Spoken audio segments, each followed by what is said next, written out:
I actually started thinking about death when I was a little kid, and it always bothered me in some way. I don't know why. Maybe because you want to find the answers to all the questions you have, and you have many. Because you don't know life, you have no experience. And it was as hard for me to understand what death was as to understand anything about life.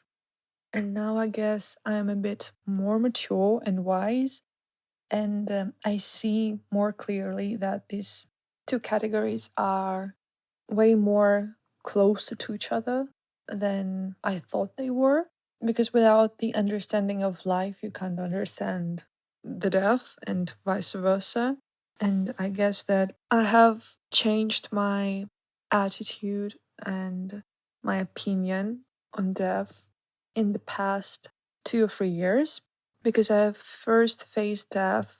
I don't really remember when, but I was small and it was someone from our family, like a distant relative, but it felt very close to me, though I've met the person like twice or maybe 3 times in my childhood.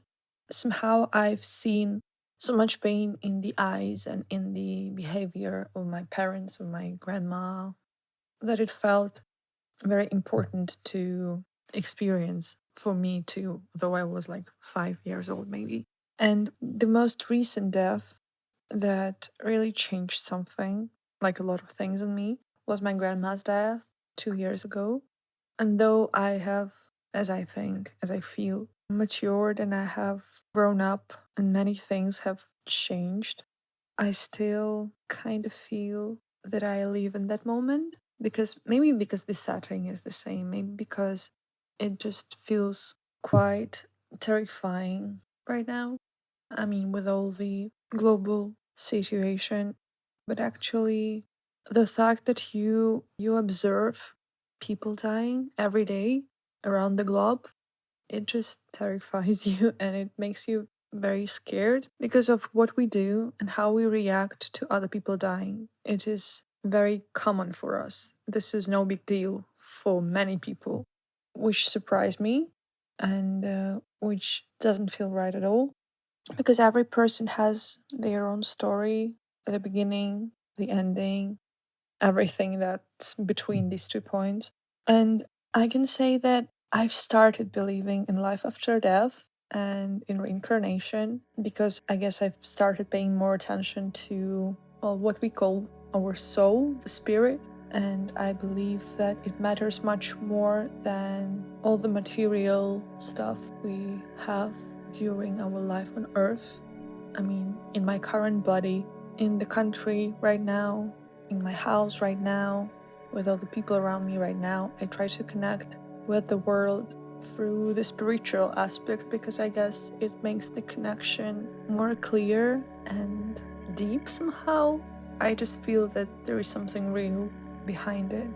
And I just try not to worry about all the everyday things that happen and that may make me sad or feel tired, because I understand that this is not something that matters in the end. When people die, you somehow start realizing that all the things we've bought, all the things we invested in, they just don't matter. And actually, I also feel that I don't want to be buried. I would like my ashes to be spread somewhere. I don't know where yet. Hopefully I will find out a bit later when I have more experience, when I travel around the world and find the place where I feel my true self. Because I think that it makes us come back to earth physically, but to be blown away spiritually and to become a part of something we can never touch, something we can never materialize and make private, because this is beyond us. We can't own the world, and I guess this is one of the most important things we have to remember. And I used to be scared of death because it took away the lives of the people I loved, and I could never understand my inner feelings, because it was clear to me that whenever I cry and whenever I say how sad I am and how bad it is for a person to live such a short life and to just pass, I just analyzed that I'm very selfish because I miss what these people did to me, but not what they had, because I could never understand their lives, their feelings, what they thought. And now I guess I'm more willingly letting everything go. And it's not only about people dying, but about other things too. I've actually have made a formula for me that not being afraid to let something go doesn't mean to lose it. And it helped me to like find my inner zen somehow. I'm not like the best in it, but I feel much better and I see more perspectives for me and the future with this mindset. And I understand that we all die and it will happen.